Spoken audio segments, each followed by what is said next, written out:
कि दिल दहला देने वाला हादसा हो गया।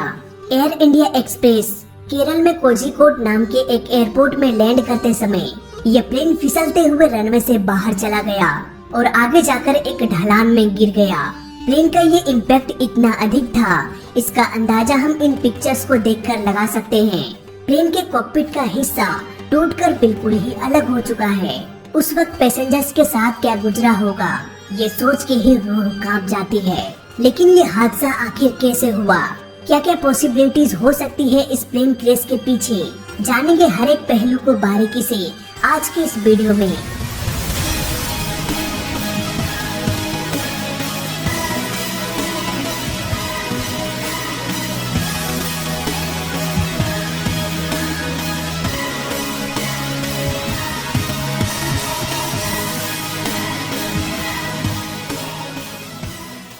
दुबई इंटरनेशनल एयरपोर्ट 7 अगस्त 2020।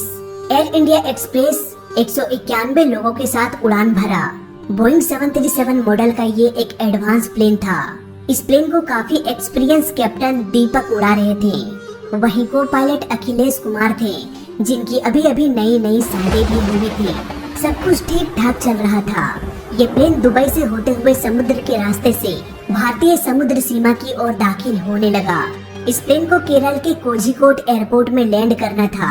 लगभग शाम के 7 बजे के बाद प्लेन अपने ग्लाइड स्लोप को अब मेंटेन करने लगा लैंडिंग करने के लिए। दोस्तों, ग्लाइड स्लोप दरअसल एक पाथ होता है जिससे होकर प्लेन आराम से लैंड कर सकता है। इसके लिए उन्हें 2.8 से 3.5 डिग्री के बीच के एंगल में प्लेन को लैंड कराना होता है, तभी प्लेन सुरक्षित लैंड कर पाएगा, नहीं तो ये क्रैश भी हो सकता है। प्लेन की लैंडिंग के बाद ये रनवे से बाहर चला गया और आगे एक ढलान में गिर गया, जिससे प्लेन 2 टुकड़ों में बट गया। उस वक्त तेज बारिश हो रही थी। प्लेन बुरी तरह से डैमेज तो हो चुका था, लेकिन अब भी प्लेन के फ्यूल टैंक में आग नहीं लगी थी।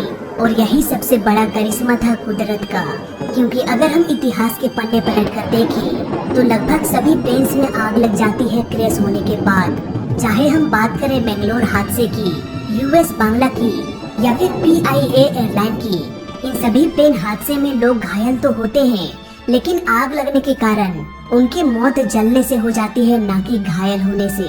इन सभी प्लेन्स का केस स्टडी मैं ऑलरेडी कर चुका हूं, तो लिंक आपको डिस्क्रिप्शन में मिल जाएगा। फिलहाल खबर ये आ रही है कि इस हादसे में 18 लोगों की मौत हो चुकी है, जिसमें दोनों पायलट भी शामिल है।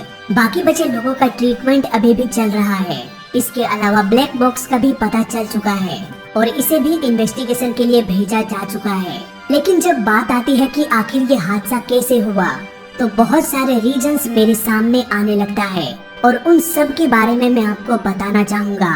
पर उससे पहले मैं आपको ये बता दूं कि ऐसा सिर्फ मुझे लगता है, हो सकता है आपका ओपिनियन कुछ और होगा और इन्वेस्टिगेशन की सच्चाई कुछ और निकल के सामने आ जाए। हो सकता है मेरी कुछ बातें सही हो और कुछ बातें गलत भी हो जाए। तो सीधे आते हैं एयर इंडिया के पास। जब ये प्लेन बस लैंड करने ही वाला था, शाम के लगभग 7:10 में ये प्लेन कोझिकोड एयरपोर्ट में लैंड करने वाला था।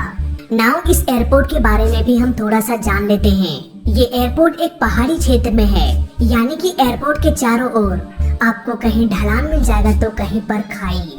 ऐसे एयरपोर्ट्स में लैंडिंग करना काफी रिस्की हो सकता है, इसीलिए DGCA ने इस एयरपोर्ट को और इस जैसे और भी एयरपोर्ट्स को, जैसे कि मैंगलोर एयरपोर्ट, लुकला एयरपोर्ट, इन सबको रिस्की एयरपोर्ट में काउंट किया जाता है। आमतौर पर इन एयरपोर्ट्स में रनवे काफी छोटा होता है और रनवे के खत्म होते ही ढलान या फिर खाई होता है, यानी कि प्लेन सही समय पर रनवे के खत्म होने से पहले रुक नहीं पाया तो प्लेन सीधा खाई में गिर जाएगा।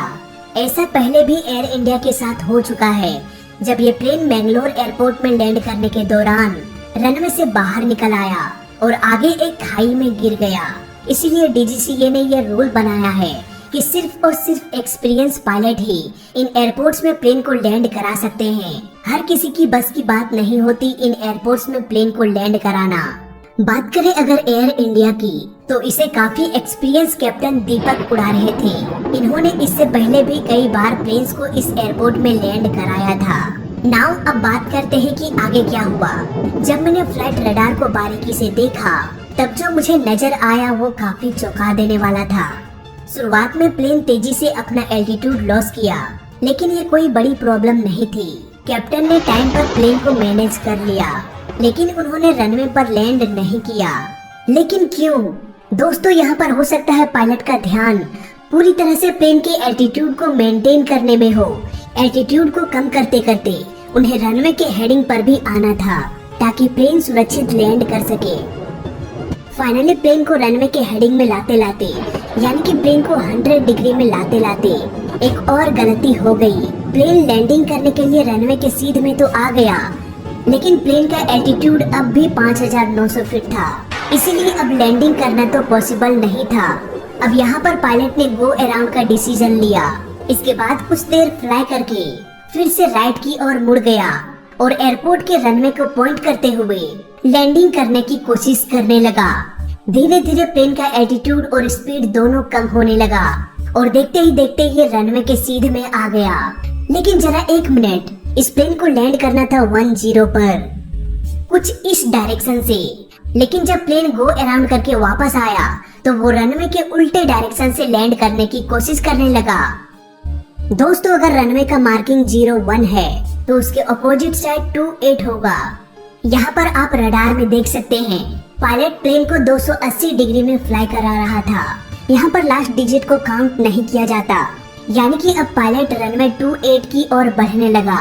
यहाँ पर उन्होंने प्लेन की स्पीड को कम करके 250 नॉटिकल माइल से 149 नॉटिकल माइल्स में ले आया। इसके अलावा प्लेन का एल्टीट्यूड भी 5900 फीट से धीरे धीरे कम होकर 2700 फीट पर आ गया। अब धीरे धीरे प्लेन रनवे के नजदीक आता गया और फिर अचानक से प्लेन लेफ्ट की ओर मुड़ गया। पायलट अब प्लेन की स्पीड को बढ़ाते हुए फिर से प्लेन को क्लाइंब कराने लगा। इसके बाद प्लेन राइट की ओर मुड़ गया और 8 के शेप में मुड़कर फिर से प्लेन लैंडिंग की कोशिश करने लगा। पायलट ऑलरेडी 2 बार कोशिश कर चुका था प्लेन को लैंड कराने की। अब तीसरी बार फिर से प्लेन लैंड करने के लिए तैयार हो गया, लेकिन इस बार भी उन्हें कामयाबी नहीं मिली। प्लेन रनवे से टच डाउन करते ही ये फिसलते हुए रनवे से बाहर चला गया और बारिश की वजह से रनवे ऑलरेडी काफी फिसलन भरा था। यहाँ पर ये भी हो सकता है कि प्लेन रनवे के बीच में लैंड किया हो, जिससे उतना लॉन्ग रनवे नहीं मिल सका रुकने के लिए, इसीलिए प्लेन रुक नहीं पाया होगा और बारिश की वजह से प्लेन फिसलते हुए रनवे के आगे चला गया होगा। और जैसा कि हम जानते हैं कि इस रनवे के आगे एक खाई बना हुआ था, ये प्लेन सीधे उस खाई में जाके गिर गया। दोस्तों, यहाँ पर होने को कुछ भी हो सकता है। हो सकता है ब्रेकिंग सिस्टम में कोई खराबी हो, लैंडिंग गियर में कोई खराबी हो, या फिर ILS में कोई खराबी हो। लेकिन नॉर्मली प्रॉब्लम्स इन सब चीजों में नहीं आती। मुझे लगता है कहीं ना कहीं इस प्लेन क्रैश के पीछे का कारण खराब मौसम है। बताया जा रहा है कि लगातार केरल में बारिश हो रही थी। इस प्लेन को लैंड करना था 10 पर, लेकिन वो लैंड नहीं कर पाया और गो अराउंड का डिसीजन लिया। नॉर्मली यहाँ पर प्लेन्स एयरपोर्ट का एक चक्कर लगा के फिर से रनवे के पीछे चले आते हैं और दोबारा से प्लेन को उसी डायरेक्शन में लैंड कराने की कोशिश करते हैं। लेकिन एयर इंडिया के साथ ऐसा नहीं हुआ। गो अराउंड का डिसीजन लेने के बाद पायलट उसी रनवे पर लेकिन अपोजिट डायरेक्शन में प्लेन को लैंड कराने की कोशिश करने लगा। दोस्तों, जब कभी भी तेज तूफान आता है तो हवाओं का रुख कभी भी बदल सकता है। ऐसे कंडीशंस में पायलट गो अराउंड का डिसीजन तो लेते हैं, लेकिन गो अराउंड के बाद रनवे के उल्टे डायरेक्शन से प्लेन को लैंड कराने की कोशिश करते हैं। ऐसा बस इसीलिए किया जाता है ताकि प्लेन के लैंडिंग के दौरान ये तेज हवाएं प्लेन को डिस्टर्ब ना करे। एयर इंडिया के पायलट ने भी ठीक ऐसा ही किया था। यानी कि हम ये कह सकते हैं कि तेज तूफान के कारण प्लेन को कंट्रोल करना बहुत मुश्किल हो रहा होगा। अब पायलट दूसरे अटेम्प्ट में भी प्लेन को लैंड नहीं करा पाया।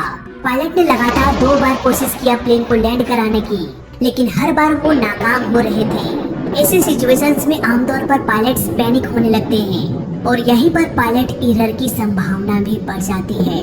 इस हादसे के पीछे की सच्चाई क्या है, इसका पता हमें ब्लैक बॉक्स के छानबीन के बाद ही चलेगा। तब तक के लिए हम बस इंतजार ही कर सकते हैं। फिलहाल इस वीडियो में अभी तक के लिए बस इतना है।